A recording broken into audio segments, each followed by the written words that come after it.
So I want to talk about the Spurs' young guys, their collection of 6'5" wings with limitless defensive potential. And I want to start off with DeJoun Murray, who I think is the most interesting prospect out of all the guys here. I think he probably has the highest defensive potential out of everybody. Offensively is a different story. But let's start with the defense. He's an incredibly smart defender. And I know the Spurs have not been the most entertaining team to watch this year, so I wouldn't blame you for skipping a couple Spurs games. But DeJounte is pushing Marco Bellinelli and pushing Bryn Forbes always into their defense, like where they got to be on the floor. He's basically the middle linebacker of that defense at 23 years old, coming off of an ACL injury. So all that's impressive. He's also probably a top 3 point guard defender in the league right now, and this is after the ACL injury. Maybe Eric Bledsoe is better, but Bledsoe's not going to do that in playoffs. But anyways, that's for another time. DeJounte has a 6'10" wingspan as well, so he can guard the 1, 2, 3. But I would like to see him guard other point guards. I think that's where he excels. He has a thin frame.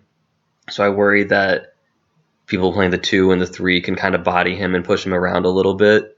But I don't find his thin frame a problem like I would with some other players. I think he's very fast. He's a real twitchy athlete. There's a little bit of Russell Westbrook in him, in that sense at least. He's an improved jump shooter from last year and the year before and the year before.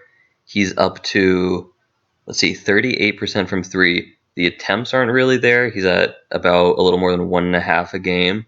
But his jump shot, although it looks mechanical, it looks like he definitely has to think about it every time he goes up to shoot a jump shot. It looks good. It looks like it's definitely something he can improve on. And once he can shoot that thing faster, he can start shooting more threes off the dribble. He's already shooting a lot of mid-ranges off the dribble. And he's been low-key deadly at that. He's kind of been bordering on Chris Paul levels of mid-range efficiency. Then when you add on just his overall improvement around the board, I'm pretty sure this year his turnover percentage is down, his steal percentage is up, his assist percentage is up. I know his true shooting was about 54%, which is just slightly below league average, but it's a big improvement from his previous seasons. And I know his PER is up as well.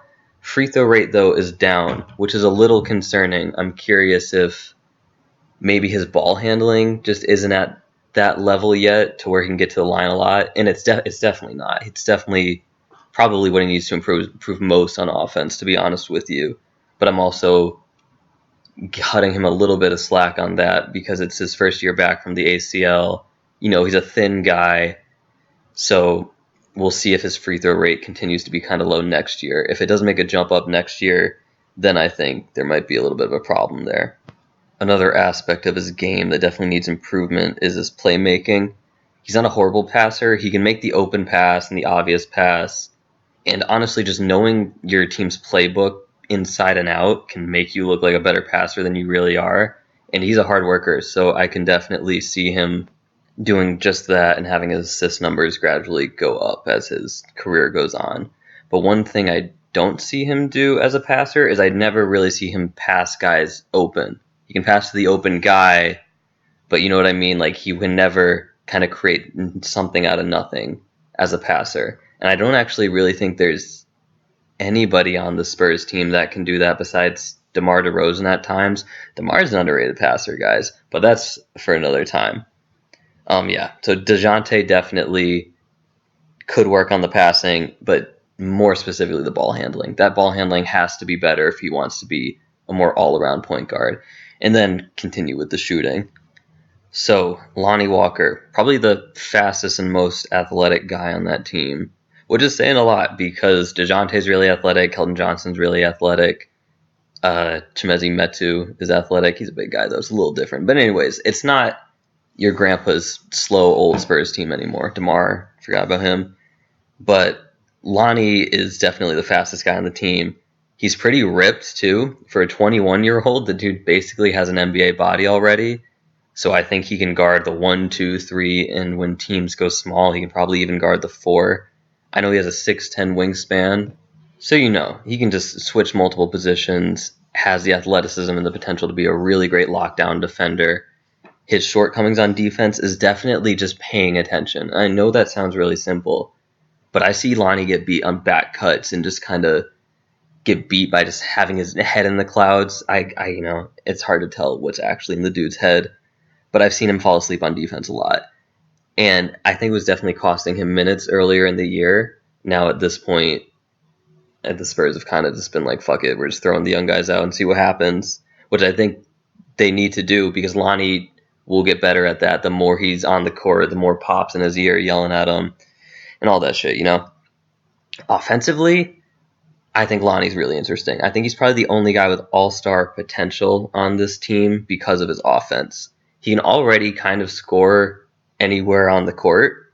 His efficiency isn't great. I think he's up to, 51.5 true shooting this year. All right, so that's not very good, but it's an improvement from last year. He can shoot off the dribble. He can catch and shoot like on and off ball. He can shoot the three. I believe he shot 41% from three this year on not a lot of attempts, about 1.5 attempts a game, but he also didn't get to play a lot of minutes this year either. But the jump shot looks nice. What he really needs to do is spend some off-season time with Manu, because once this dude has multiple finishes he can go to once he gets to the basket, because sometimes he does get a little tunnel vision. He kind of drives to the basket without an exact plan, but he's getting better at that. If he could have a bag that he could go to finish around the rim, it'd be over, because the dude's more athletic than anybody on the court. He can jump higher than anybody on the court. He's got a faster first step than most on the court. So what I'm saying is he can get to the rim kind of whenever he wants, especially if you give him like a Jakob screen. Jakob has set some nasty screens, by the way. I think that's a recipe for success. So next we got Derrick White. So Derrick, as of right now, when I'm recording this video in July 2020, he's probably the best player out of all the guys we're discussing here. He's a very well-rounded player. He's solid on defense. I know last year he got all defensive votes and almost made the second team as basically a rookie. I know technically it's his third year, but his first year he played like a handful of games and only garbage time. This is really more like his second year. And he's already a top-level defender. His shooting got a lot better this year. He's shooting 36% from three on 4 attempts a game and almost 59% true shooting. And for those who don't know, 55, 56% true shooting is like league average. 59 is really good. That's pretty top tier. He, kind of like Derrick and DeJounte as well, they all have these pull-up mid-range games, which if you can master that shot, the way teams defend the pick and roll in 2020 with having the big drop and trying to force you to take that shot, if you can make that shot, it screws up the entire team's defense. So Derrick and DeJounte and Lonnie having potential to make that shot, and DeJounte specifically already making that shot, bodes well for San Antonio.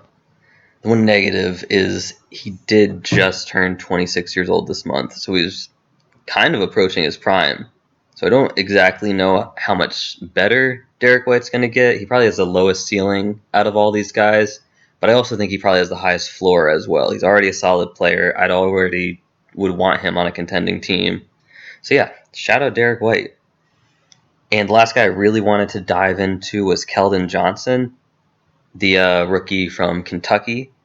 And again, another 6'5" wing. Keldon definitely is meant to play the 3 or maybe the 4 in today's game. He's pretty big. He's a ripped dude. He's got an NBA-ready body. He's fast. He's athletic. He's got all the physical tools are there, basically. I would pull up numbers on him, but it's hard to really use his numbers. He spent a lot of time in the G League this year, as San Antonio tends to do with all their rookies. And I believe he only played 9 regular season games. But in these 3 scrimmages, he's been looking really good. His jump shot, his 3-point jump shot specifically, was a point that he needed to improve. And so far, he's killing it from out there. He looks confident. He looks happy to take them. And that all bodes well. That's all good shit. I would say The biggest hole in Keldon's game offensively is definitely playmaking. He's basically a zero as a playmaker. I can barely even remember him ever making a pass. He might end up being a little bit like a Coutinho Mobley type. Can just kind of get you 20 a game, scoring every single way, but that's kind of it. But hopefully not. I have more hope for Keldon. I think he has a lot of defensive potential. I think he plays hard on that side of the court. I know he has talked about modeling his game after Kawhi's words, especially on defense. So I think Spurs fans have a lot to be excited when it comes to Keldon. He really just needs to polish up his offensive game, have a pulse as a playmaker. That's still offense, but you get what I mean. And just continue being a high-energy, multi-positional defender. So the other guys on the Spurs that are young and maybe promising, I don't necessarily see it. We got Luka Samanic, Chimezi Medu, Drew Eubanks. All these guys are big guys, ironically. Quindary Weatherspoon, I like Quindary a little bit. I haven't seen enough of Quindary to really give you an in-depth breakdown about his game, but the little bits I have seen, he's got some spunk to him. He plays with a little edge, and I always appreciate that in players. But real quick, Luka Samanic, their first-round pick from this last draft. I think they picked him 19th. We've barely seen any of him. He's spent most of the league in the G League, or most of the year in the G League, excuse me. But he's bad. Like, straight up. I've pretty much already lost faith in Luka. I don't think he has a single skill that's at an NBA level. Perhaps maybe three-point shooting. But he's got short arms. He's pretty thin. He could definitely fill out, and that's probably the avenue he's going to have to go if he wants to be an actual NBA player. He's going to have to get ripped. But short arms, not a great defender, the worst tunnel vision on the team, and that's a really tough habit to break. I don't think he'll really ever break that habit, to be honest with you. So I just don't see the avenue where he can improve to the point where he can actually be a positive NBA player. He's 20 years old, so he's still young. He's got plenty of time. But his arms aren't going to get any longer. He's not going to get any taller. It is what it is. Drew Eubanks and Chimezi Medu. Listen, they're energy guys. They're fun to have on the team. They can give you some cool highlight dunks. But at the end of the day, they don't really know what they're doing on defense. They're both short. I believe they're both 6'9", trying to play the center position. Which, 2020, it is small ball and all that, but they still are going to get bodied by bigger, like Steven Adams, Clint Capella type centers that can just straight up overpower them. And they don't have a jump shot. I think Mezzi and Drew kind of have a mid-range, but I can't remember off the top of my head ever seeing one of them shoot a three-pointer. So yeah, I would say they're expendable.